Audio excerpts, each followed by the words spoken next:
Great good morning officers. मैं सुमित कुमार सिंह आप तमाम यूपीएससी एस्पिरेंट्स या अन्य कोई कम्पिटिटिव एग्जामिनेशन की तैयारी कर रहे विद्यार्थियों का इस Magadh Putra dream IAS YouTube channel में अभिनंदन करता हूं। माय डियर फ्रेंड्स, आज हम लोग जो है इस वीडियो में समरी देखेंगे, कह सकते हैं सार, कह सकते हैं इसे समरी देखेंगे। इसका तो सोशल साइंस जो सामाजिक अध्ययन कह सकते हैं या समाज शास्त्र कह सकते हैं, सामाजिक विज्ञान कह सकते हैं उसका, या फिर हिस्ट्री कह सकते हैं, इतिहास। सामाजिक विज्ञान और सामाजिक शास्त्र में का एक भाग होता है इतिहास, उसी में बहुत सारे भाग, सोशल साइंस में बहुत सारे स्ट्रीम आ जाते हैं, जैसे ज्योग्राफी हो गया, हिस्ट्री हो गया, पॉलिटिकल साइंस हो गया, जिसे सिविक्स भी बोलते हैं, इकोनॉमिक्स हो गया, एंथ्रोपोलॉजी हो गया, सोशियोलॉजी हो गया, जितने भी हैं सामाजिक और कह सकते हैं समाज से संबंधित, तो वो सब सोशल साइंस में आते हैं। उसी क्रम में आज हम लोग हिस्ट्री का क्लास 6 का एनसीईआरटी का जो है आवर पास्ट जो है हम लोग शॉर्ट एंड स्वीट समरी देखेंगे। किसका? तो एनसीईआरटी का बुक का क्लास 6 का जो है हम लोग समरी देखेंगे, चैप्टर 1। ठीक है जी, चैप्टर 1। ठीक है जी, आवर पास्ट, ये जो बुक का टाइटल है वो है our past, social science history for class 6 summary. आगे बढ़ते हैं। आप देख रहे हैं मगध पुत्र ड्रीम आईएएस। यह वीडियो प्रेजेंट किया जा रहा है बाय सुमित कुमार सिंह।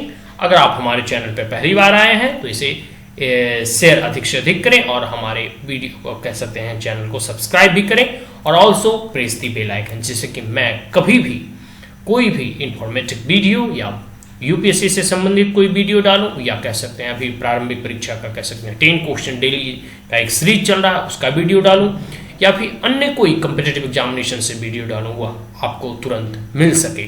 तो इसे जल्द से जल्द सब्सक्राइब करें और press the bell icon also. Now let us start. तो इसके कुछ जो है हम कह सकते हैं पहली बार शुरू करने जा रहे हैं। कोई भी बुक्स या कोई भी कह सकते हैं कि बड़े बड़े बुक्स को पढ़ने से पूर्व हम उसका जो कंटेंट है या कह सकते हैं प्रीफेस है उसे हम पढ़ना आवश्यक समझते हैं।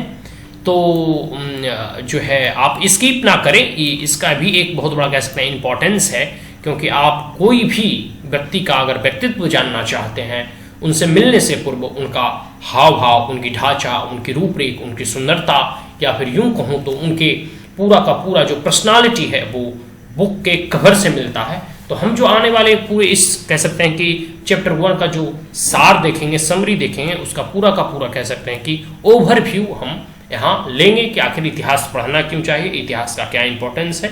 क्योंकि यह क्लास 6 से स्टार्ट कर रहे हैं, इसलिए मैंने एक नए बुक के आधार पर उसका कुछ जो इंपॉर्टेंट पॉइंट है बुक्स के प्रीफेस में उसे भी यहाँ इंक्लूड किया है।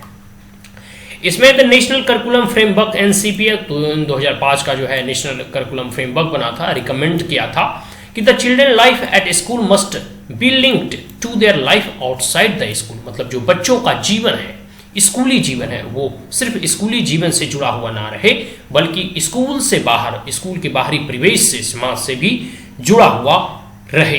तो this principle marks a departure from the legacy of the bookish learning which continues to shape our system and cause a gap between the school, home and community।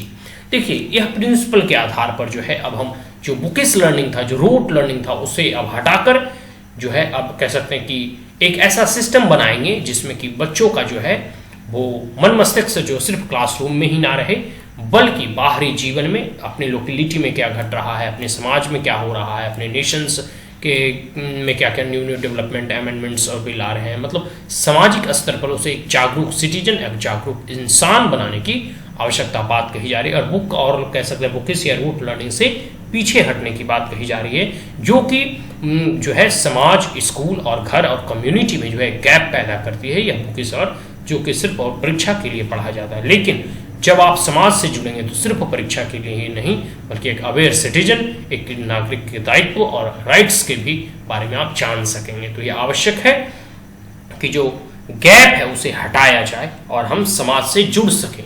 ठीक है जी, आगे है teacher will take to encourage children to reflect on their own learning and to pursue imaginative activities. देखिए, and questions. Teacher को चाहिए, एक शिक्षक को चाहिए कि वह बच्चों को इनकरेज करे, बच्चों का कह सकते हैं कि हौसला बढ़ाए, सिर्फ और सिर्फ रोट लर्निंग में नहीं, बल्कि क्या, किस चीज में हौसला बढ़ाना है, उसको इमेजिनेटिव एक्टिविटीज में, कहने का मतलब उनमें सोचने की क्षमता विकसित करनी है, उनमें कल्पनाओं की कह सकते हैं कि उड़ान भरने की जो क्षमता है उसे डेवलप्ड करना है। कहा जाता है कि नेपोलियन हिल ने कहा था कि इमेजिनेशन रूल्स द वर्ल्ड, कल्पना विश्व पर शासन करती है। तो इमेजिनेशन की एक्टिविटीज से ही नए नए डिस्कवरीज, इन्वेंशंस वगैरह होते हैं। और क्वेश्चंस पूछना शिक्षकों से, जो विद्यार्थी अपने शिक्षक से अधिक प्रश्न पूछते हैं वो विद्यार्थी सबसे सजग और सबसे इंटेलिजेंट माने जाते हैं, क्योंकि वो कुछ पढ़ रहे होते हैं, तभी उनके मन मस्तिष्क में कोई क्वेश्चंस जो है अराइज होते हैं। अदरवाइज जो नहीं पढ़ते तो उनको क्या लेना देना है शिक्षक क्या पढ़ा रहे हैं और क्या नहीं। तो ये आवश्यक है कि आपके मन मस्तिष्क में भी अभी अगर कोई क्वेरीज आ रहे हैं तो वो कमेंट बॉक्स में आप पूछ सकते हैं। आगे है, we must recognise that given space, time and freedom, treating the prescribed textbook as the sole basis of examination is the only key reasons why other sources and sites of learning are ignored। देखिए, जो हमारा text book है उसका एकमात्र अगर उद्देश्य से आप यह मानेंगे कि वह सिर्फ परीक्षा के लिए पढ़ना है, तो हमारे जितने भी अदर सोर्स ऑफ मटेरियल्स हैं, सोर्स ऑफ लर्निंग है, सोर्स ऑफ लर्निंग साइट्स हैं, उसे इग्नोर कर दिया जाएगा। तो यह आवश्यक है सिर्फ परीक्षा के लिए ना पढ़ें, बल्कि ज्ञान का सृजन करने के लिए इमेजिनेटिव जो है कल्पनाओं को कह सकते हैं कि बीज बोने के लिए, जिससे कि नए नए आविष्कार होंगे, नए नए डिस्कवरीज होंगे और जो है भारत तीव्र से प्रगति के पथ पर अग्रसर होगा। आगे, in calculating creativity and initiative is possible if we perceive and treat children as a participants in learning, not as a receiver of the fixed body of knowledge. अब शिक्षक को यह कहा जा रहा है कि उनमें क्रिएटिविटी, सृजनात्मक क्षमता और इनिशिएटिव, कोई चीज प्रारंभ करने की जो क्षमता होती है उसे बच्चों में डेवलप्ड करवाएं और उसे एक पार्टिसिपेंट्स के रूप में, उसे एक सहभागिता के रूप में, एक सहभागी के तौर पर उसे पढ़ाई में उसे जोड़ें। नहीं कि जैसे मैं लेक्चर दे रहा हूं और सिर्फ आप सुन रहे हैं। टू वे कम्युनिकेशन होना चाहिए, वन वे कम्युनिकेशन नहीं होना चाहिए। टू वे कम्युनिकेशन कहां होता है? जहां की जो पढ़ा रहा है और जो पढ़ रहा है दोनों के मध्य में जो है एक लिंक स्थापित होता है। यह भी कुछ पढ़ा रहे होते हैं और इधर से स्टूडेंट भी कुछ प्रश्न पूछ रहे होते हैं, तो ये एक सर्कुलेशन के रूप में चलता है। टू वे कम्युनिकेशन होता है, जो कि नॉलेज के प्रचार प्रसार में यह आवश्यक है। और वन वे कम्युनिकेशन मतलब है कि विद्यार्थी यहाँ बैठे और शिक्षक जो है सिर्फ पढ़ा रहे हैं, ज्ञान कह सकते हैं कि देते जा रहे हैं, और बच्चे ले रहे हैं या नहीं ले रहे हैं उनके ऊपर डिपेंड करता है। तो यह आवश्यक है कि बच्चों को सिर्फ फिक्स्ड बॉडी ऑफ नॉलेज और रिसीवर, एक ज्ञान लेने वाला नहीं होना चाहिए, बल्कि ज्ञान में सहभागी होना चाहिए। क्योंकि कभी कभी बच्चे भी ऐसे प्रश्न कर बैठते हैं या पूछ बैठते हैं जो शिक्षक को लगता है कि यह बच्चे में कह सकते हैं वह जो सृजन की क्षमता है बहुत अधिक है। आगे बढ़ते हैं। The national council of education research and training, जिसको हम NCERT शॉर्ट फॉर्म में कहते हैं, appreciate the hard work done by the development committee responsible for this book. We wish to thank the chairperson of the advisory group in the social science। और मैं भी अपनी ओर से NCERT कमेटी और development जो टेक्स्ट बुक डेवलपमेंट कमेटी है उसे thank करता हूं, क्योंकि उन्होंने एक अच्छा और कह सकते हैं एक सुंदर बुक हमारे समक्ष विद्यार्थियों को पढ़ने के लिए जारी किया है। आगे है, व्हाई स्टडी हिस्ट्री, हमें इतिहास क्यों पढ़ना चाहिए। तो इन प्रश्नों पर आप गौर करें कि अगर आप जो है भले ही इतिहास का विद्यार्थी ना हो, कोई अगर ही कह सकते हैं बैकग्राउंड का विद्यार्थी हो, चाहे साइंस एंड टेक का ही हो, फिर भी यह जो प्रश्न पूछा गया है कि भाई स्टडी हिस्ट्री, हमें इतिहास या हमें अतीत के बारे में क्यों जानना आवश्यक है, हमें इतिहास क्यों पढ़ना चाहिए। जैसे इतिहास तो जो बीत गया लेकिन उसकी आवश्यकता क्यों है, लेकिन फिर भी आइए हम इसका प्रश्न इन पॉइंटों में देखेंगे। It is a part of a bigger group of subject known as social science। इतिहास जो है मैंने पहले ही बताया, सोशल साइंस जो एक बिगर ग्रुप है उसका एक पार्ट है, एक अंश है। Social science help us understand the working of our social world. जो सामाजिक शास्त्र है, सामाजिक विज्ञान है, वो हमें यह समझाने में मदद करता है कि आखिर जो है सोशल जो वर्ल्ड है, सामाजिक दुनिया है, वो किस प्रकार से उसका संचालन होता है, किस प्रकार से वो कार्य करती है, उसका क्रियान्वयन किस प्रकार से होता है। आगे है, it tells us about the geography, the way the economic work and the manners in which the social and political life is organised. ये हमें बताता है, ये टेल्स अस, मतलब ये सेड अस, ये हमें कहता है, ये हमें समझाने का प्रयास करता है कि किस प्रकार का जो भौगोलिक जो कह सकते हैं परिप्रेक्ष्य है हमारे वातावरण में या पूरे विश्व में, उसके बारे में बताता है। किस प्रकार से आर्थिक इकोनॉमी जो है वर्क करती है, जो है अर्थव्यवस्था काम करता है, और किस प्रकार से, किस मैनर से, किस ढंग से जो है सोशल और पॉलिटिकल लाइफ जो है ऑर्गेनाइज्ड होता है, संगठित होता है सामाजिक और राजनीतिक जीवन। आगे है most part of the social science other than the history tell you about the world in the present. जो अतीत है, जो इतिहास है, वो बताता है कि वर्तमान कैसा होगा, भविष्य कैसा होगा, पूरी दुनिया का, इनफैक्ट भारत का भी। इसलिए हमें इतिहास पढ़ना चाहिए। आगे है history will help you understand how this present evolve. It will tell you about the past of the present. इतिहास हमें बताता है कि जो वर्तमान वो कैसे इवॉल्व हुआ है, किस प्रकार से जो है अतीत के गर्भ से वर्तमान ने जन्म लिया है।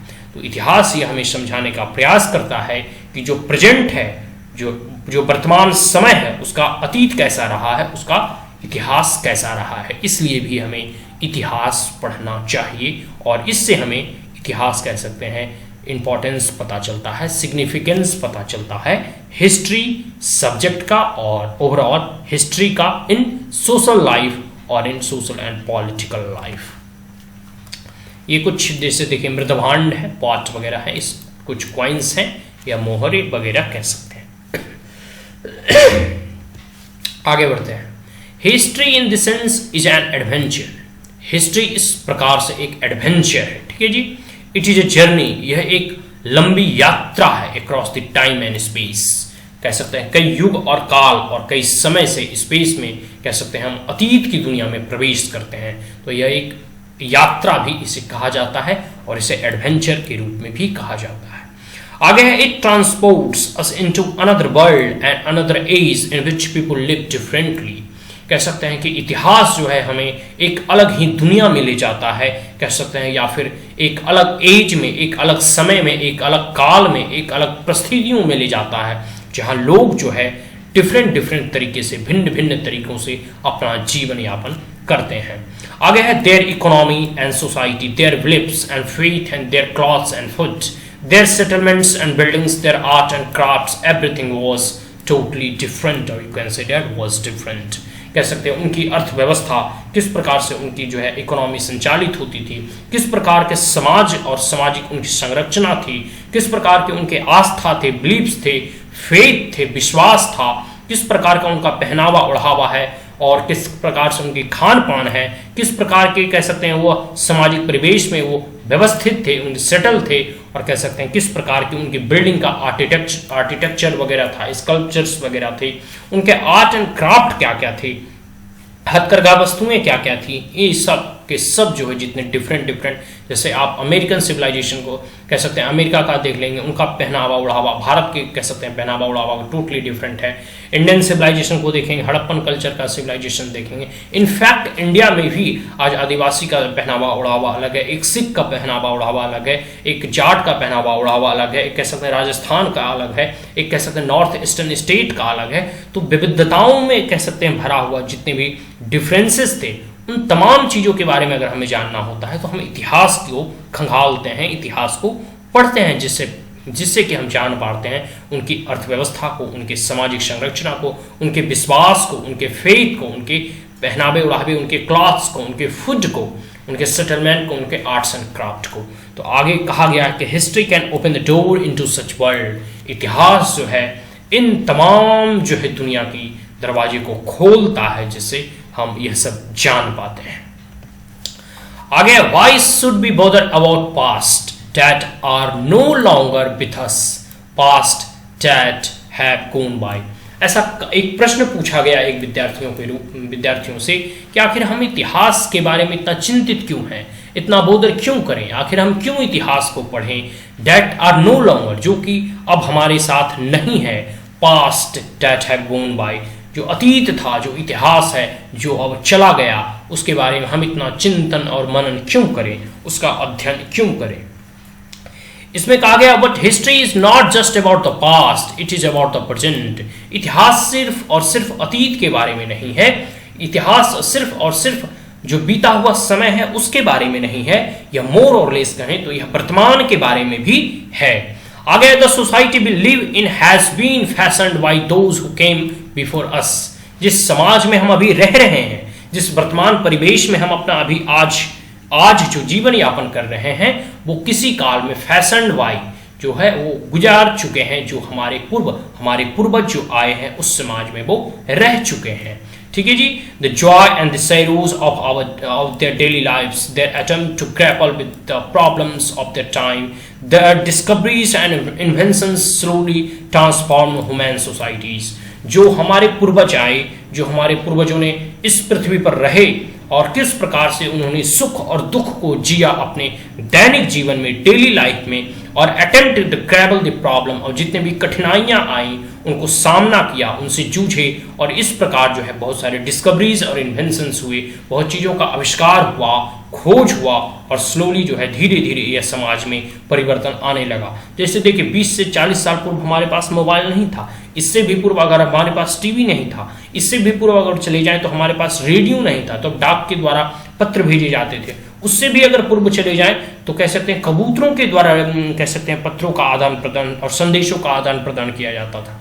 तो किसी काल में हमारे पास एरोप्लेन नहीं थे, किसी काल में हमारे पास इंटरनेट नहीं थे, लैपटॉप नहीं थे, तो किस प्रकार से जो है हमारे पूर्वजों ने, हमारे अतीत के लोगों ने प्रॉब्लम्स, जितनी भी कठिनाइयां हैं उनसे जूझे और नए नए आविष्कार करते चले गए, जिससे कि समाज जो है बनता चला गया, इवॉल्व होता चला गया, और आज जो समाज देख रहे हैं वो अतीत के गर्भ से ही उत्पन्न हुआ है। तब कह सकते हैं कि इतिहास का इंपॉर्टेंस इसलिए भी और सिग्निफिकेंस बढ़ जाता है।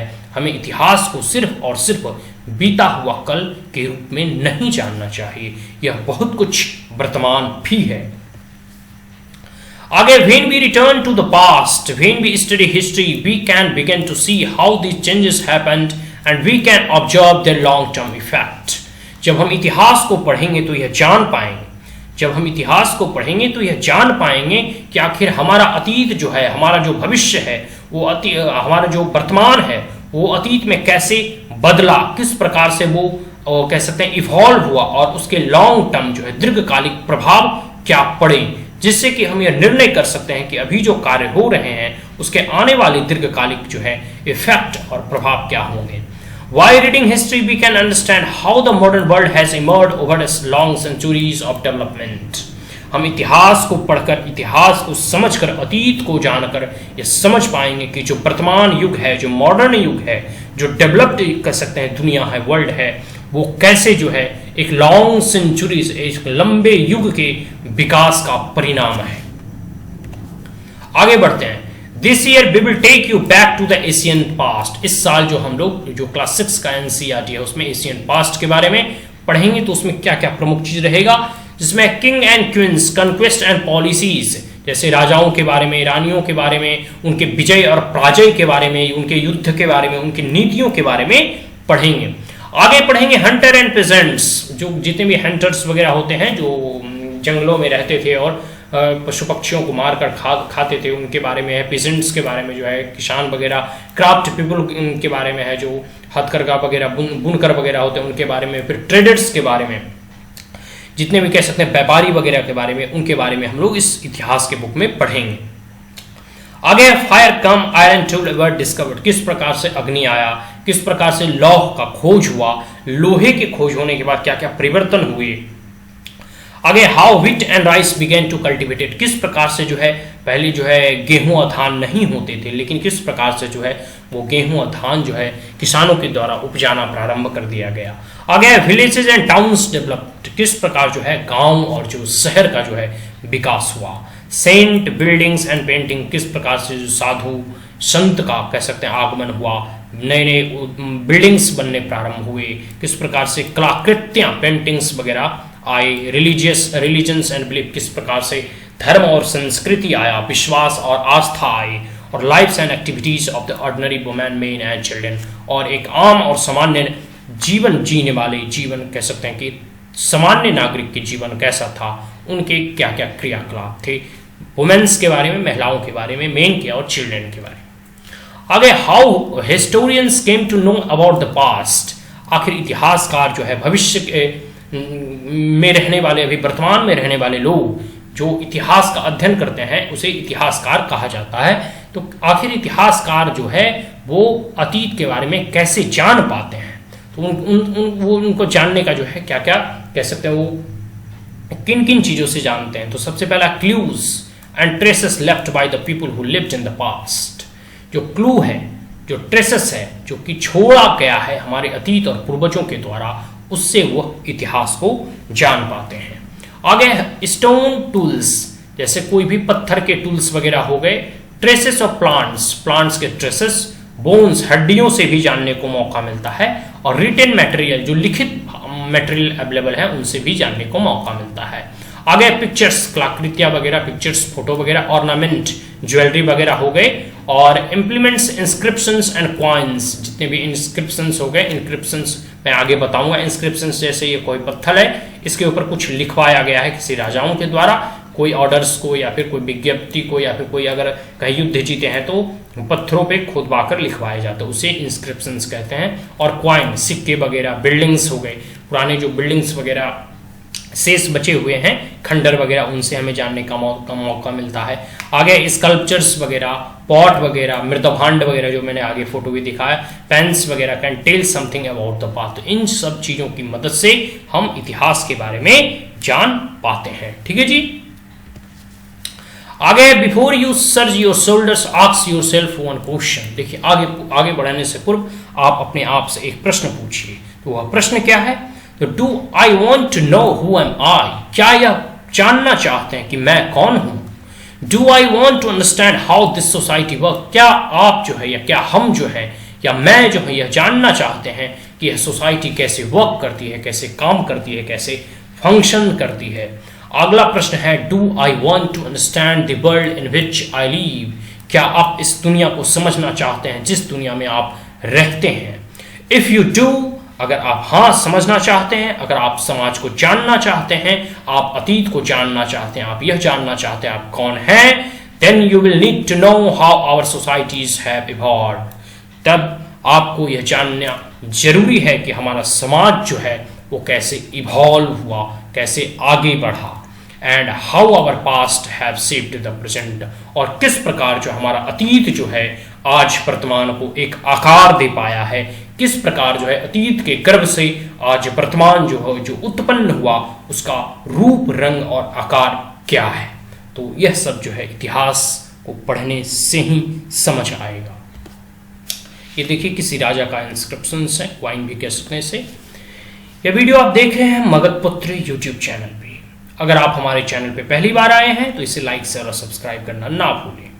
My dear friends, also press the bell icon, जिससे कि मैं कोई भी वीडियो यूपीएससी से संबंधित या अन्य कोई कॉम्पिटिटिव एग्जामिनेशन से संबंधित, चाहे करंट अफेयर हो, एनसीईआरटी का नोट्स हो या शॉर्ट एंड स्वीट समरी या पॉइंट वाइज एनालिसिस हो, जब भी मैं डालूं आपको तुरंत नोटिफिकेशन मिल सके।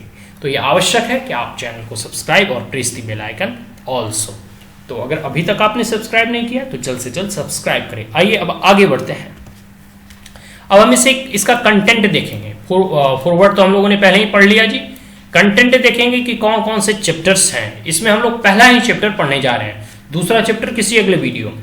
तो पहला चैप्टर में पढ़ेंगे, लेकिन इससे पहले ही हम लोगों ने पढ़ लिया कि भाई स्टडी हिस्ट्री, हमें इतिहास क्यों पढ़ना चाहिए। इन दोनों चीज़ों के बारे में हम लोगों ने जान लिया।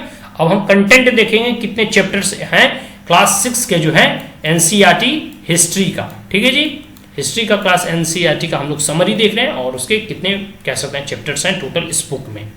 पहला है what, where, how and when. दूसरा चैप्टर है from hunting gathering to growing food. तीसरा इन द अर्लीस्ट सिटीज। चौथा है what books and burials tell us. पांचवा है kingdoms, kings and early republic. छठा है न्यू क्वेश्चंस एंड आइडियाज। सातवां है Ashoka the emperor who give up power. आठवां है वाइटल विलेजेस, थ्राइविंग टाउन्स। नौवां है ट्रेडर्स, किंग्स एंड पिलग्रिम्स। 10वां है न्यू एम्पायर्स एंड किंगडम्स। 11वां है बिल्डिंग्स, पेंटिंग्स एंड बुक्स। तो ये कुछ चैप्टर्स हो गए, 11 चैप्टर टोटल है इस जो है क्लास 6 के एनसीईआरटी में।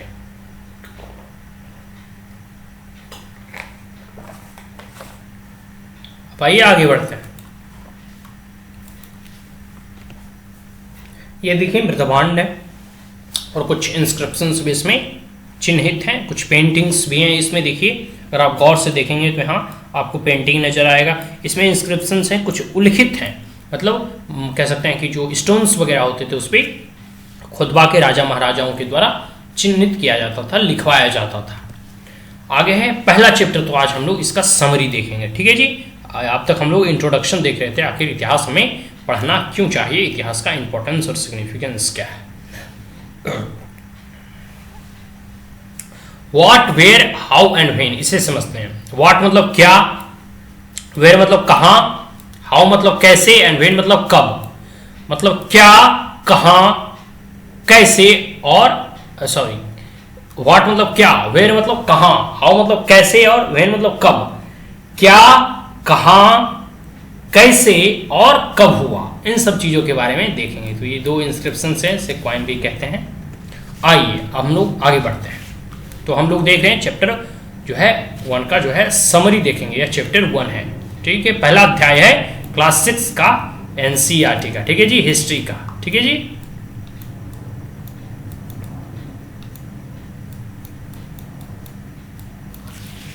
आगे बढ़ते हैं। तो इसमें पहला है कि what can be no about the past, हम लोग इतिहास के बारे में क्या जानें। तो इसमें हम लोग जानेंगे what people ate, the kind of the clothes they wore, and the houses in which they lived, and the lives of the hunter, herders, and the farmer, rulers, merchant, priest, craftsperson, artist, musician, and scientist।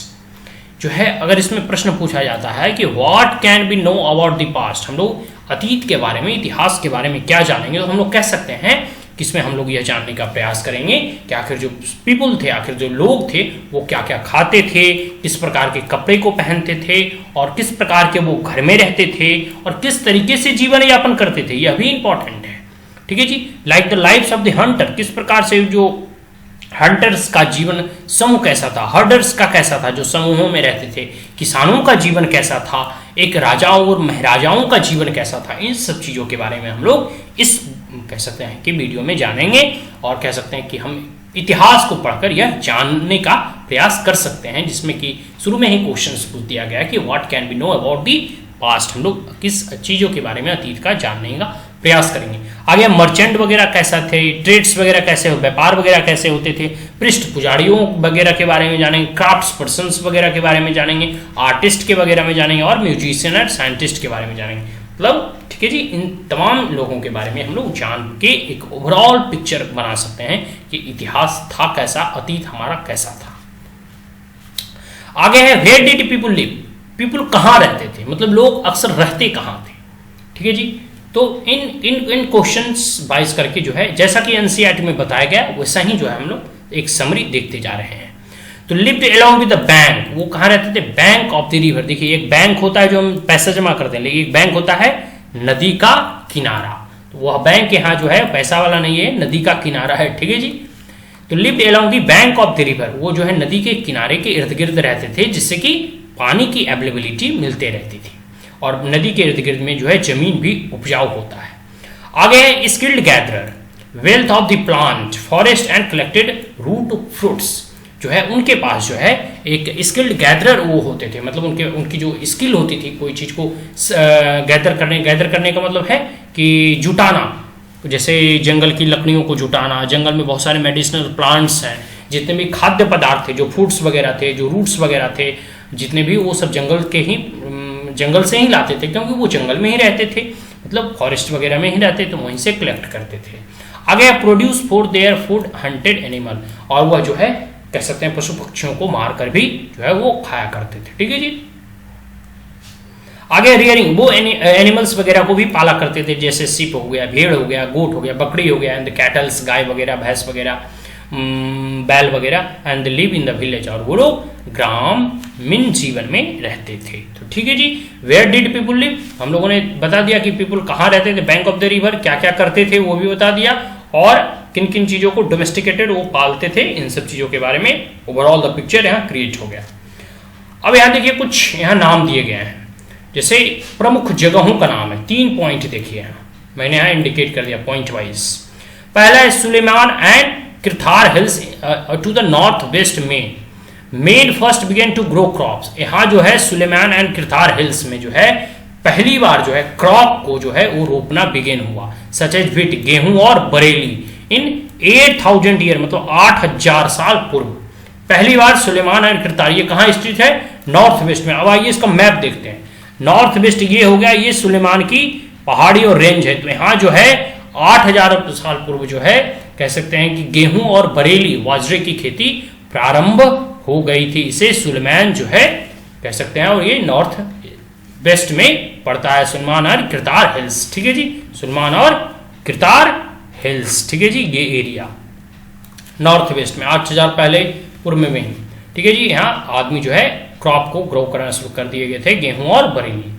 आगे Garo hills of the north east and the Vindhyas in the central India, rice agriculture developed. Garo hills है north east में, देखिए गारो hills जो है यहाँ है इस north east में जो है, और विंध्या रेंज, विंध्या रेंज देखिए कहाँ है, ये रहा विंध्या रेंज, ठीक है जी। यहाँ जो है सेंट्रल एशिया में, देखिए फिर से एक बार देख लेते, Garo hills in the north east and Vindhya range in the central Asia, rice agriculture develop. इन दोनों जगहों पे जो है, यहाँ पे और यहाँ पे जो है राइस मतलब जो है धान की खेती कह सकते हैं, चावल की खेती यहाँ होने लगी थी। आगे बढ़ते हैं। इंडस एंड इट्स ट्रिब्यूटरीज सन 4700 ईयर पूर्व, some of the earliest cities flourished on the bank of this river. सबको पता है कि भारत की जो सभ्यता है वो इंडस वैली सिविलाइजेशन है। तो जो सिंधु नदी है, इंडस रिवर है, और इसके जितने भी ट्रिब्यूटरीज हैं जैसे झेलम, चेनाब, रावी, सतलज, वीज, तो जितने भी एरिया है इंडस वैली सिविलाइजेशंस के, यहाँ एक सिटी का डेवलपमेंट हुआ। जैसे इंडस सिटी अपने आप में है, डोलावीरा हो गया, फिर कह सकते हैं कि हड़प्पा सिटी हो गया, तो इसे हड़प्पा की सभ्यता भी कहते हैं, इंडस वैली सिविलाइजेशन भी कहते हैं, इंडस सरस्वती सिविलाइजेशन भी कहते हैं। तो यहाँ पर जो बड़े बड़े सिटीज थे उसका डेवलपमेंट हुआ, ठीक है जी। तो ये ओवरऑल जो पिक्चर मैंने बता दिया 3 इंपॉर्टेंट जगहों पे जहां की इंपॉर्टेंट इस बुक में दिया गया है, और वह किस किस चीजों से संबंधित है। तो पहला है गेहूं की खेती और बरेली की खेती, दूसरा है गारो हिल्स एंड विंध्या रेंज में जो है धान की खेती और चावल की खेती, और जो इंडस वैली सिविलाइजेशन में सिटीज वगैरह डेवलप्ड होने लग गए थे। आगे बढ़ते हैं। 2005 year ago cities developed on the bank of the Ganga and its tributaries। अब देखिए 2500 साल पूर्व जो है गंगा की एक बनारस जो सिटी है, बहुत ही कह सकते हैं ऐतिहासिक और पुरानी शहर माना जाता है। लेकिन गंगा के तट पे जो है और बहुत सारे प्रमुख जो है नगर का कह सकते हैं कि नगर बसे, तो उस पर कहा गया कि सिटीज डेवलप्ड, वहाँ नगर का विकास हुआ गंगा और इस ट्रिब्यूटरीज के लेकर। तो एशियन टाइम्स में कहा गया the area along the river of the south of the Ganga known as the Magadh, Magadh जो अभी वर्तमान बिहार में है, जिसे पाटलिपुत्र भी पहले कहा जाता था, जो अभी वर्तमान का पटना है जो स्टेट ऑफ बिहार में पड़ता है, वहाँ एक बहुत ही पावरफुल जो मगध, जहाँ से धनानंद या फिर कह सकते हैं कौटिल्य, चाणक्य और कह सकते हैं कि चंद्रगुप्त मौर्य, विष्णु गुप्त जो हुए उनके काल में चंद्रगुप्त मौर्य सम्राट बने, फिर वहाँ से बृहदत्त हो गया, फिर कह सकते हैं कि अजात शत्रु हो गए। तो राजगीर और कह सकते हैं पाटलिपुत्र और मगध जो है बहुत बड़ा कह सकते हैं एक साम्राज्य की स्थापना हुआ एशियन टाइम में, ठीक है जी, जो बहुत ही पावरफुल और शक्तिशाली था। जो कह सकते हैं मैकडोनिया का जो एग्जेलेंडर था, एग्जेलेंडर द ग्रेट, उसको वह रोकने में सक्षम सिद्ध हुए थे। लार्ज किंगडम डेवलप्ड हुआ। तो यह कहाँ है, मैं मैप में भी आपको दिखा देता हूँ। ये रहा आपकी गंगा, गंगा नदी है, यहाँ से बहुत सारे कह सकते हैं गंगा नदी, और इसके तट पर जो है बहुत सारे बड़े बड़े नगरों का स्थापना हुआ। ये रहा आपका बिहार और ये रहा आपका मगध। ये मगध है, यहाँ पाटलिपुत्र है और यहाँ राजगीर वगैरह है, जहाँ से कि कह सकते हैं कभी इसका शासन हुआ करता था अशोका वगैरह का। इधर का पूरे हिंद कुश पर्वत से लेकर और कह सकते हैं इधर दक्षिण सुदूर तक यहाँ कलिंग होते होते इतना बड़ा शासन और साम्राज्य था। ठीक है जी, अब आगे बढ़ते हैं। आगे people travelled from one part of the subcontinent to another. जो पीपल जो लोग थे वह एक पार्ट से मतलब एक जगह से दूसरे जगह हमेशा ट्रेवल करते थे, जाया करते थे। फ्रॉम वन सब कॉन्टिनेंट टू अनदर, ठीक है जी। जैसे एशिया के लोग अफ्रीका या फिर अफ्रीका के लोग एशिया, मतलब जितने भी कह सकते हैं, इनफैक्ट इंडिया के भी कह सकते हैं, चाइना के लोग इंडिया में आते थे, फिर अरब के लोग इंडिया में आए तो बहुत सारे लोग जो है एक जगह से दूसरे जगह जाया करते थे। आगे main and women move in the search of livelihood, बहुत सारे लोग जो है अपने जीवन यापन जीने के लिए, कमाने के लिए, रोजगार की तलाश में जो है एक जगह से दूसरी जगह जाया करते थे। और also to escape from the natural disaster like the flood and drought, और कहीं अकाल पड़ जाता था, कहीं सूखा पड़ जाता था, कहीं बाढ़ आ जाता था, इस परिस्थितियों में भी लोग जो है एक जगह छोड़कर दूसरे जगह चले जाते थे और दूसरे जगह बस जाते थे। आगे समटाइम्स मेन मार्च इन आर्मीज कंक्वेरिंग अदर लैंड्स, कभी कभी जो है आर्मी वगैरह या जो कह सकते हैं कि सेना वगैरह होती थी, एक दूसरे राज्य को कह सकते हैं हड़पती थी, उस पर विजय प्राप्त करती थी। आगे मर्चेंट ट्रेवल्स, जो व्यापार वगैरह होते थे, जो व्यापारी वगैरह होते थे, मर्चेंट्स वगैरह, वो ट्रेड के लिए एक जगह से दूसरी जगह ट्रेवल करते थे विथ कार्नवास और शिप और जहाज लेकर, कैरिंग वैल्यूएबल गुड्स, अपने साजो सामान के साथ जो बेचा करते थे फ्रॉम प्लेस टू प्लेस। आगे एंड रिलीजियस टीचर्स, एक जो है धार्मिक जो गुरु होते थे, walk from village to village, यह भी एक गांव से दूसरे गांव में भ्रमण करते थे, stopping to offer instructions and advice on the way, और वहां रुकते थे और अपना उपदेश वगैरह सुनाया करते थे लोगों को। तो इसमें इस पॉइंट में कहा गया है कि people travel from one part of the subcontinent to another, किस किस चीजों के लिए वो एक कंटिनेंट से एक जगह से दूसरी जगह जाया करते थे। सर्च ऑफ लाइवलीहुड हो गया, डिजास्टर जैसे फ्लड ड्राउट वगैरह हो गया, कोई भी देश एक दूसरे देश पर आक्रमण कर उसे विजय हासिल करता था, फिर ट्रेडर्स वगैरह हो गए, रिलीजियस टीचर्स वगैरह हो गए। ठीक है जी। अब अगला पॉइंट है कि why do people travel nowadays, अब क्यों भ्रमण करते हैं। अब भी लोग जैसे बहुत सारे बिहार या फिर यूपी के लोग मुंबई या दिल्ली कमाने जाते हैं, और बहुत सारे लोग जो है रूरल से अर्बन एरिया में जा रहे हैं, जो शहरी ग्रामीण से शहरी की तरफ जो है कह सकते हैं पलायन कर रहे हैं, एक जगह से दूसरे जगह नौकरी के लिए जा रहे हैं। In fact one country to another, एक जगह से दूसरे जगह नौकरी करने जा रहे हैं। इंडिया का बहुत सारा लोग यूएस में काम करते हैं, कनाडा में काम करते हैं। तो ये कहने का तात्पर्य हुआ कि अभी भी लोग जो है नाउअडेज भी पीपल जो है ट्रैवल करते हैं, ये घूमते हैं। इनफैक्ट कोई लोग टूरिज्म, कोई घूमने के उद्देश्य से जाते हैं, कोई मनोरंजन के उद्देश्य से जाते हैं, कोई रोजगार के उद्देश्य से जाते हैं, सबका अपना अपना उद्देश्य है। ठीक है जी। तो people from across the frontiers came into the subcontinent and settle there, लेकिन भारत में जो है वो बहुत सारे देशों का जो फ्रंटियर के लोग आए और भारत में सेटल हो गए, बस गए। Movement of people enrich our cultural tradition, जो हमारी सांस्कृतिक विविधता थी वो और बढ़ती गई। अब भारत ही देख लो, भारत में कौन सा ऐसा धर्म जो है वो नहीं मनाया जाता है। हिंदू, मुस्लिम, सिख, ईसाई, जैन, पारसी, कह सकते हैं कि जितने भी विश्व के जितने भी धर्म हैं वो सब के सब जो भारत में मनाए जाते हैं। इनफैक्ट अब धर्म तो छोड़ दो, आप भारत में चले जाओ तो चाहे जम्मू से लेकर कन्याकुमारी तक कई हजार जैसे भाषाएं, बोलियां बोली जाती हैं। कहा जाता है कि हर एक चार कोस में जो है बोलियां बदल जाती है। आप चले जाओ तो भारत में कह सकते हैं कि ठंडा का प्रदेश भी है, गर्म प्रदेश भी है, मतलब डेजर्ट भी है और कोल्ड डेजर्ट भी है, बर्फ भी है। कह सकते हैं कि यहाँ कह सकते हैं मेघालय या कह सकते हैं उधर नॉर्थ ईस्ट में सबसे अधिक बारिश भी होती है, यहाँ सबसे अधिक सुखाड़ भी होता है। यहाँ कह सकते हैं कि अगर डेजर्ट है तो यहाँ कह सकते हैं ओशियंस भी हैं। तो भारत की जो विविधता है और इसकी जो सांस्कृतिक विविधता है वो भी अपने आप में, और ट्रेडिशन जो है, इसका कल्चर जो है वो अपने आप में श्रेष्ठ है और विविधताओं से भरा हुआ देश है। ठीक है जी। आगे people have shared new ways of craving stone, composing music and even the cooking food over the several hundred of years. जैसे जैसे लोग आकर बसते गए उस प्रकार से नए नए जो है तरीके ढूंढे, किस प्रकार को जो है स्टोन को जो है, पहले पत्थर से ही औजार बनाया जाता था, स्टोन को काटा जाए, स्टोन से ज्वेलरी बनाया जाए या स्टोन्स का यूज कैसे किया जाए। फिर किस प्रकार से गीत या लोकगीत जो होता है, संगीत होता है, म्यूजिक, उसे कंपोज किया जाए, किस प्रकार से जो है व्यंजन, फूड्स वगैरह बनाए जाए over the hundreds of year, मतलब 100 से अधिक सालों से यह होता चला आ रहा है और इसमें परिवर्तन होते चले जा रहे हैं। आगे names of the land, Bharat का नाम भारत क्यों पड़ा, इनके बारे में भी इस चैप्टर में पढ़ने का है। इंडिया एंड भारत दो प्रमुख नाम है। इंडिया लोग, इंडियन जो है विदेशी लोग इंडिया के नाम से जानते हैं, भारतीय लोग इसे भारत के नाम से जानते हैं। तो word India come from the Indus, Indus जो कह सकते हैं भारत की जो सभ्यता है वो इंडस वैली सिविलाइजेशन भी कहा जाता है। तो इसलिए इंडस शब्द से आया, इंडस जो रिवर है वह इंडस से ही इंडिया जो है कह सकते हैं कि आया, जिसमें कह सकते हैं कि इंडस को सिंधु हिंदू में कहा जाता है। इन संस्कृत और हिंदी में इंडस को सिंधु नदी भी कहा जाता है या सिंधु घाटी की सभ्यता।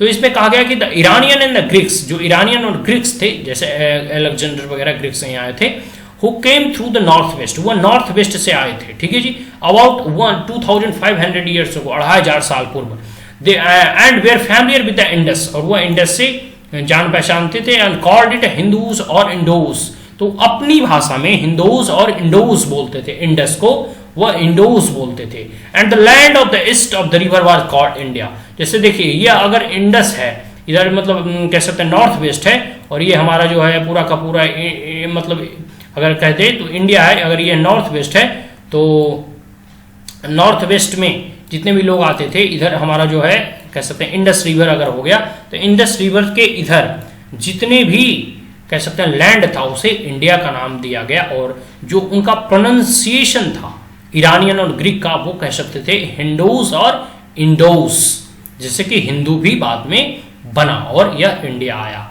लेकिन जो भारत नेम है, ये तो इंडिया की बात हुआ कि इंडिया का नाम कैसे पड़ा, और लेकिन जो भारत नेम है वो used for a group of people, और group of people who lived in the north west, जो नॉर्थ वेस्ट में रहा करते थे, who are mentioned in the Rigveda, जो भारत का नाम है वो ऋग्वेदा में मेंशन है।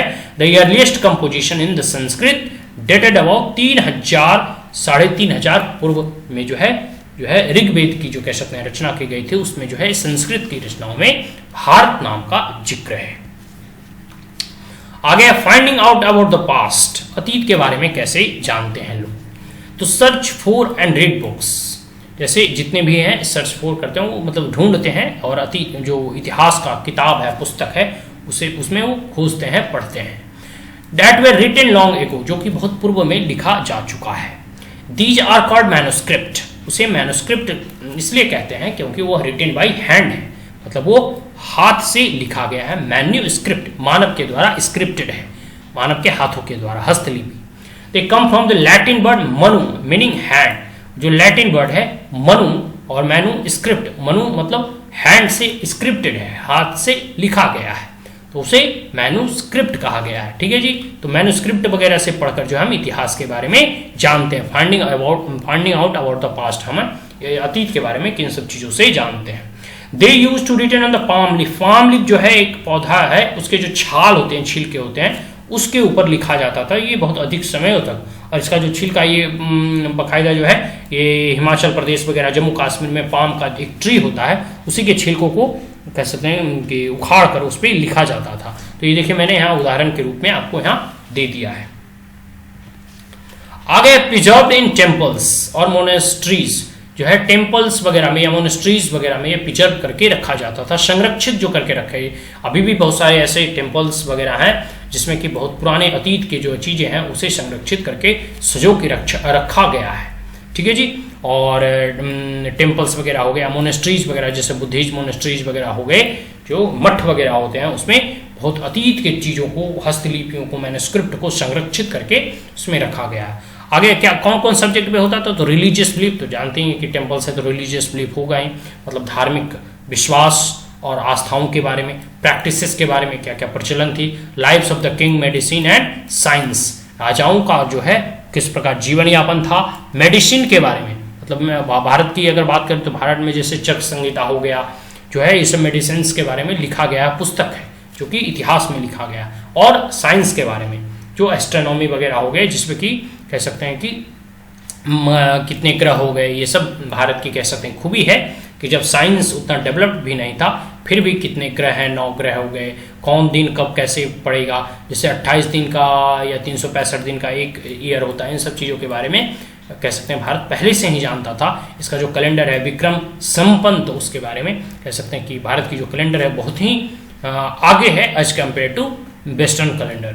आगे इपिक पोएम्स प्लेज, उसमें बहुत सारे इपिक्स होते थे, ग्रंथ, धर्म ग्रंथ वगैरह, पोएम्स होते थे, प्लेज होते थे, रिटन इन संस्कृत, जो कि संस्कृत में लिखा गया है। आगे अदर बेरिन प्रकृति लैंग्वेज में भी लिखा गया है, जो कि ऑर्डिनरी पीपल के द्वारा यूज किया जाता था, और तमिल भाषा में भी। आगे इंस्क्रिप्शन मैंने पहले ही बताया था कि जो कि हार्ड सरफेस पे, जैसे कोई पत्थर वगैरह हो गया, कोई बोन वगैरह हो गया, उस पर जो है उकेर करके लिखा जाता था, मतलब उस पर छेनी और हथौड़ी के द्वारा उस पर उकेरा जाता था, लिखा जाता था, ताकि वो जल्दी मिटे नहीं। और मेटल्स वगैरह पे। तो writing on relatively hard surface, जो हार्ड सरफेस होते थे वो वहाँ लिखा जाता। आप देखिए कुतुब मीनार विजिट कीजिएगा तो वहाँ जो लौ स्तंभ है, लौ स्तंभ के ऊपर भी इंस्क्रिप्ट किया हुआ है, उसे इंस्क्रिप्शंस कहते हैं, ठीक है जी। तो उनको वो ऐसा अभी कि बहुत ही अतीत, बहुत पुराने जमाने में लिखा गया, लेकिन अभी तक वो मिटा नहीं है।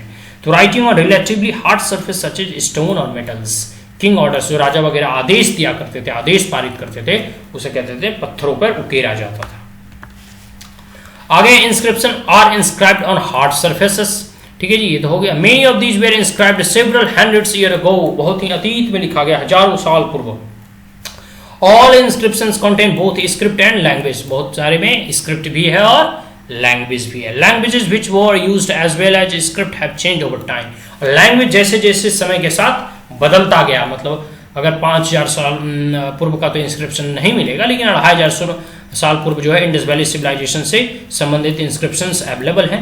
भले ही उसे हम डिसिफर नहीं किए गए हैं, डिसिफर नहीं कर पाए हैं, उसे जान नहीं पाए हैं कि उसमें क्या लिखा है, लेकिन फिर भी उसके स्क्रिप्ट और फिर जैसे जैसे हम विकास करते गए तो स्क्रिप्ट में धीरे धीरे परिवर्तन आने लगा। आगे, so how do scholars understand what was inscribed, तो स्कॉलर किस प्रकार से जो है समझते हैं कि आखिर उसमें लिखा क्या है। तो है इसमें है कि this can be done through a process known as decipherment, वह इस प्रोसेस को और इस विधि को जो है जिससे वो समझ पाते हैं उस प्रोसेस को और उस विधि को डिसिफरमेंट कहते हैं, मतलब किसी चीज के बारे में जानना। तो ये कुछ देखिए सैंपल्स दिए हुए हैं इंस्क्रिप्शंस, जैसे इसमें पिक्चर्स भी है, इसमें लेटर्स भी हैं, ठीक है जी, इसमें मतलब अक्षर और पिक्चर दोनों के द्वारा लिखा गया है, ठीक है जी। आगे ओल्ड इंस्क्रिप्शन, सबसे ओल्डेस्ट इंस्क्रिप्शंस जो कहाँ पाया गया है, तो दिस इंस्क्रिप्शन डेट 2250 ईयर्स, मतलब 2250 साल पूर्व का है, फाउंड इन कंधार, कंधार जो अभी कह सकते हैं कि अफगानिस्तान में है, ठीक है जी। It was inscribed on the order of the ruler name Ashoka, ये अशोका जो किंग कह सकते, पहले में बताया था कि अशोका का जो सम्राट है वो कंधार उधर अफगानिस्तान, हिंदू कुश पर्वत से लेकर इधर कलिंग तक और नीचे साउथ तक, इधर तमिलनाडु वगैरह तक तो इसका साम्राज्य फैला हुआ था। तो अशोका के जमाने में यह जो इंस्क्रिप्शंस जो है इंस्क्राइब्ड किया गया था, जो भी कंधार में है, वर्तमान में भले ही अफगानिस्तान पड़ गया, लेकिन कभी वह भारत का हिस्सा था, भारतीय साम्राज्य का, कभी वह हिंदुओं का वहां साम्राज्य हुआ करता था, जो कि यहाँ कौटिल्य के समय में अखंड भारत का वह हिस्सा था। आगे, can you think of the advantages of writing on a hard surface, क्या आप जो है हार्ड सरफेस पे लिखे जाने का एडवांटेज, उसका कह सकते हैं कि महत्व, या फिर कह सकते हैं कि उसका क्या लाभ था, यह बता सकते हैं। And what could have been difficulties, और क्या क्या परेशानियां हैं। तो there were many other things that were made and used in the past, those who study these object called archaeologist, जैसे जितने भी अतीत की चीजें हैं उनके बारे में जो पढ़ते हैं, अध्ययन करते हैं, जो ऑब्जेक्ट्स वगैरह, जैसे कोई मृतभांड निकला या फिर कोई जैसे स्टोन्स वगैरह गया, कोई बोन वगैरह कहीं पाए जाते हैं, या कहीं कोई कह सकते हैं पुरानी चीज जैसे बिल्डिंग्स हैं, खंडर्स हैं, उन चीज़ों के बारे में जानना, उन चीज़ों के बारे में पढ़ना, जो पढ़ते हैं उसे आर्कियोलॉजिस्ट वगैरह कहते हैं, जो उन ऑब्जेक्ट्स का निरीक्षण करते हैं, गहरी अध्ययन चिंतन मनन उसके बारे में करते हैं, जो कि अतीत से संबंधित है या फिर अतीत में उसका प्रयोग हुआ होगा। और रिमेन्स ऑफ द बिल्डिंग, और कोई बिल्डिंग मैंने पहले ही बताया, खंडर वगैरह, made up of stone and bricks, जैसे इंडस वैली सिविलाइजेशन का ब्रिक्स अभी अवेलेबल है, पेंटिंग्स हो गए, कोई पेंटिंग्स हो गए, स्कल्पचर्स वगैरह हो गए, ठीक है जी।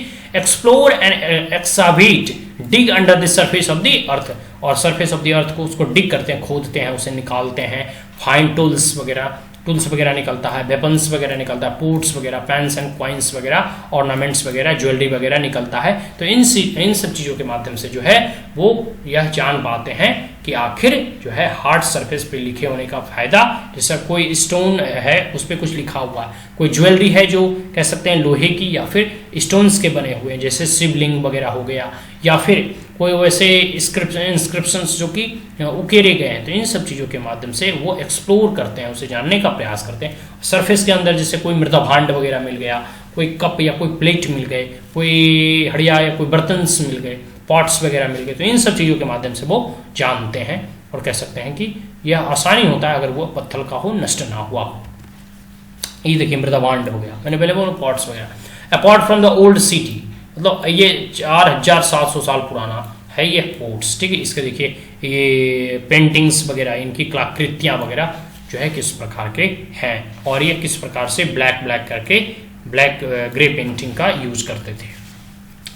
आगे archaeologist also look for bones, मैंने पहले ही बताया हड्डियों के बारे में भी जानते हैं, कहीं अगर अस्थियां वगैरह मिल जाती है जमीन में गड़ा हुआ तो उसका हुआ गहरी में निरीक्षण करते हैं, ठीक है। ममीज ऑफ इजिप्ट के बारे में आप लोगों ने सुना ही होगा, ठीक है जी। एनिमल्स, बर्ड्स वगैरह या फिश वगैरह का भी हड्डियां मिलते हैं तो उसका भी वो निरीक्षण करते हैं, तो find out what people eat. इससे यह जान पाते हैं कि भारत में या फिर पूरी दुनिया में क्या वहाँ जो लोग रह रहे थे वो क्या खाते थे या किस प्रकार के जीव जंतुओं को पालन करते थे, इन सब चीज़ों के बारे में वह जान पाते हैं। आगे historians that is scholars who study the past often use the word source to refer to information found from the manuscript, inscription and archaeology. जितने भी हिस्टोरियंस थे जो कि स्टडी करते हैं अतीत का, इतिहास को बारे में पढ़ते हैं, वो सोर्स रेफर करते हैं जितने भी इंफॉर्मेशन अवेलेबल जानकारी है, चाहे मैन्युस्क्रिप्ट के रूप में हो गया, मैंने पहले ही बताया हस्तलिपि के रूप में, इंस्क्रिप्शंस कहीं उकेरा गया है, या आर्कियोलॉजी के रूप में, ठीक है जी। ये देखिए सिल्वर कॉइन है, कॉइन सच एज वन दीस, मतलब इसे एक तरह का कॉइन है, एक तरह का मोहरा हो गया। पहले मोहरा चलता था, अब भले कॉइन जो है गोल्ड हो गया, लेकिन पहले मोहरा होता था, उसमें राजाओं का प्रतीक चिन्ह जो है वो दिया हुआ रहता था, ठीक है जी। और उसी मोहरे से जो है कार्य जो चलता था। तो अब जो है कॉइन चले गए जिसमें कि अभी भी भारत देश का जो है जैसे रुपीज ऐसे करके दिया हुआ रहता है, तो अभी भी यह भारत का प्रतीक ही माना जाता है, जो आरबीआई इवन एक्सेप्टेड इट। तो कह सकते हैं ये 2500 साल पूर्व का एक मोहरा है, कॉइन है, जिसके जो कि व्यापार वगैरह में भी मदद किया जाता था या इससे ही व्यापार होता था। आगे वन पास्ट और मेनी पास्ट, एक अतीत है या बहुत सारे अतीत है। आवर पास्ट इन पुल्लल्स, देखिए पास्ट को पुल्लल संज्ञा के यहाँ दी गई है, मतलब बहुवचन के रूप में कहा गया है। To draw attention to the fact that the past was different, जिससे कि आप कह सकते हैं अट्रैक्ट किया जा सकता है, आपको आकर्षित किया जा सकता है, आपके ध्यान को खींचा जा सकता है कि पास्ट जो है बहुत ही डिफरेंट था, अलग अलग ग्रुप्स का अलग अलग इतिहास था, अलग अलग अतीत था। For example the life of the herders और द फार्मर, जैसे कोई भी एक चरवाहा का या कोई भी एक किसान का different from the king and queen's, जिस प्रकार का जीवन यापन, जिस प्रकार के जीवन जीने की शैली एक राजाओं और रानियों का था, लेकिन आम किसान या आम चरवाहे की जिंदगी टोटल डिफरेंट थी। Life of merchants way different from the craftsman, जितने बड़े बड़े कैसे उस जमाने के उद्योगपति, उस जमाने के ट्रेडर्स, उस जमाने के मर्चेंट जिनका जैसा जीवन था, वैसा गरीब किस कह सकते हैं क्राफ्ट्समैन वगैरह जो हथकरघा वगैरह बुनकर वगैरह होते थे, उनका टोटली उससे भिन्न था, अलग अलग था। तो कह सकते हैं सबका अतीत जो है अलग अलग है, इससे माना जा सकता है। Even today people follow different practices custom in different part of the country. Even अगर आप अभी कह सकते हैं पूरे अभी वर्तमान समय में अगर आप देखेंगे, आप झारखंड चले जाए, झारखंड के कोई भी आदिवासी इलाके में चले जाए और आप उसी वक्त तो आप जो है दिल्ली चले आए, तो वहाँ झारखंड के आदिवासी इलाके में संथाल परगना में और दिल्ली के इलाके में, जैसे आप कोई भी एरिया को ले लें, जैसे साकेत एरिया, साउथ दिल्ली ले लें, तो आप देखेंगे कि दोनों जगहों का, इनफैक्ट दोनों इंडिया में ही है, लेकिन दोनों जगहों का जो है पहनावा ओढ़ावा, खान पान, बोल चाल की भाषा, चलने उठने बैठने, इवन द बिल्डिंग्स का भाषा, रोड सड़कें, जगहों का, या फिर कह सकते हैं वो फॉरेस्ट में रहते हैं या अर्बनाइजेशन है, तो इन सब चीज़ों के बारे में बहुत सारे डिफरेंट प्रैक्टिसेस हैं और बहुत सारे हर एक चीज़ में आपको परिवर्तन मिल जाएगा इनफैक्ट भारत में। और भारत एक ऐसा विविधताओं वाला देश है, आप कश्मीर से जाएं कन्याकुमारी तक तो आपको किस प्रकार, कश्मीर में ठंडे प्रदेश में रहते हैं, वहीं राजस्थान चले जाएं गर्मी में रहते हैं, वहीं आप नीचे कन्याकुमारी चले जाएं तो वो कह सकते हैं समुद्र के किनारे रहते हैं, वहीं आप कह सकते हैं नॉर्थ ईस्ट चले जाएं तो उनके रंग ढंग अलग है, वहीं आप वेस्ट में चले जाएं या फिर नॉर्थ में, सेंट्रल नॉर्थ में चले जाएं तो उनके जीवन यापन जीने का तरीका अलग है। तो डिफरेंट प्रैक्टिसेस हैं, डिफरेंट कस्टम्स हैं, कस्ट्यूम्स हैं, डिफरेंट कंसेंसस कह सकते हैं, डिफरेंट कह सकते हैं कि डिफरेंट कह सकते हैं कि हैबिट्स हैं, प्रैक्टिसेस हैं, रिचुअल्स हैं। तो इन सब चीज़ों के बारे में कह सकते हैं कि आप इनफैक्ट इन मॉडर्न टाइम्स और अतीत में भी, इतिहास में भी और वर्तमान में भी, आधुनिक युग में भी और अतीत में भी कह सकते हैं कि प्राचीन युग में भी दोनों का कह सकते हैं परिवर्तन अभी भी देखने को मिलता है। आगे king and the battles they fought because they kept record of the victories.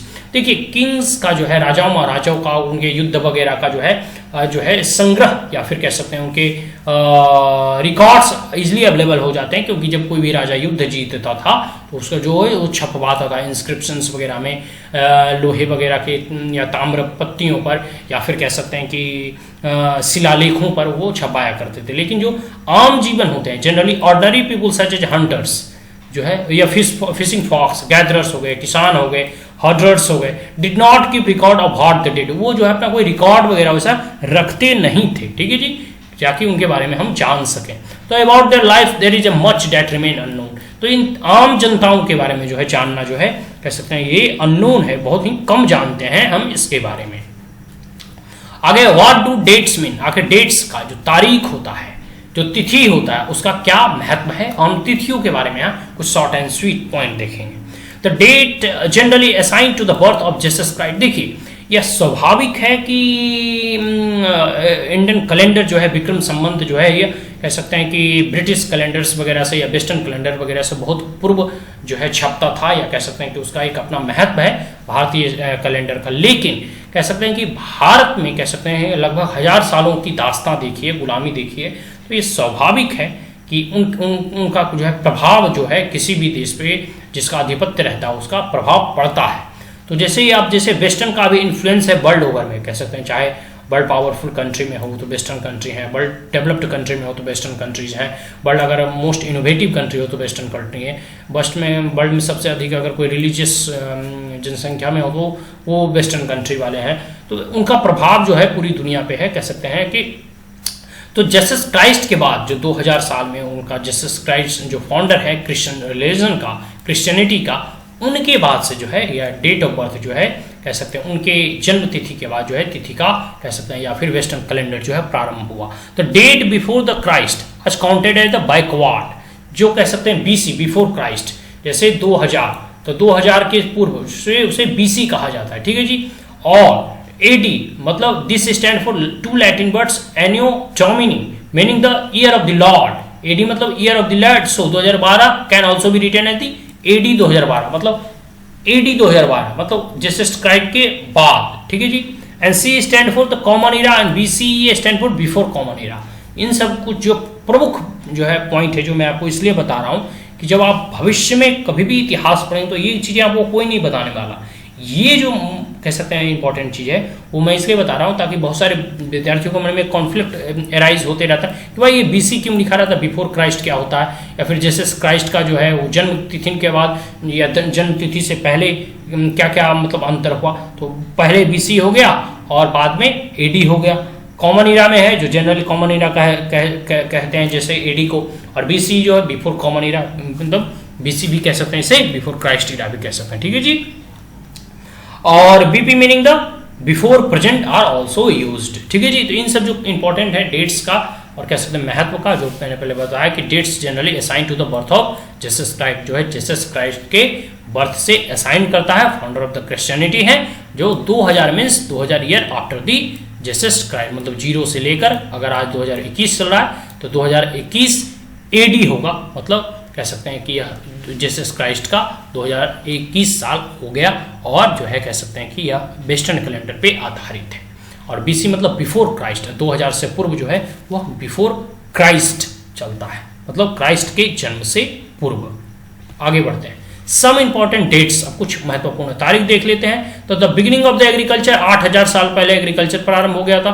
First city on the Indus 4700 पहले 4700 साल पहले जो है इंडस में सिटी जो है डेवलप्ड हुआ था, और इन द गंगा वैली में, ठीक है जी, ठीक है जी। और अब बिग किंगडम जो है गंगा वैली में मगध थे, मगध जो पाटलिपुत्र कभी उसकी राजधानी हुआ करती थी। तो ये कुछ इंपॉर्टेंट डेट्स थे जो कि 2500 से 2000 पूर्व में चला, ठीक है जी। और अभी भी ये पाटलिपुत्र पटना जो है बिहार की राजधानी है। तो आप देख रहे हैं मगधपुत्र ड्रीम IAS जो प्रेजेंटेड बाय सुमित कुमार सिंह। अगर आपको यह वीडियो अच्छा लगा हो तो हमारे चैनल को लाइक शेयर और सब्सक्राइब करना ना भूलें, और कह सकते हैं साथ साथ press the bell icon also, जिससे कि जब भी मैं कोई एजुकेशनल वीडियो अपलोड करूं, चाहे करेंट अफेयर हो या फिर कोई पॉइंट वाइज समरी हो, एनालिसिस हो, और इसी क्रम में हम लोग आगे और वीडियो देखेंगे। इसका चैप्टर जो है वो सेकेंड देखेंगे। इसके बाद जो है हम लोग जैसे जब हिस्ट्री खत्म हो जाएगा तो ज्योग्राफी देखेंगे, इकोनॉमिक्स देखेंगे, पॉलिटिकल साइंस जो सिविक्स देखेंगे। तो इस तरह हम लोग ग्रेजुअली जो है 6 to जो है 10, छठी से लेकर 6 to 10 जो है हम लोग NCERT जो है वह पूरा का पूरा जो है समरी जो है हम लोग देखेंगे और जानने का प्रयास करेंगे। तो अगर अभी तक आपने हमारे चैनल को सब्सक्राइब नहीं किया तो जल्द से जल्द जो है सब्सक्राइब करें। Thank you, have a great day. अगर कोई क्वेरीज हो जो है इस वीडियो से संबंधित, तो आप हमसे पूछ सकते हैं कि आखिर इस सोशल साइंस से संबंधित या फिर हिस्ट्री से संबंधित या इस विषय, इस चैप्टर 1 से संबंधित कोई भी क्वेरीज हो तो कमेंट बॉक्स में जरूर पूछें, मैं हर संभव उसे बताने का प्रयास करूंगा। So thank you, have a great day once again.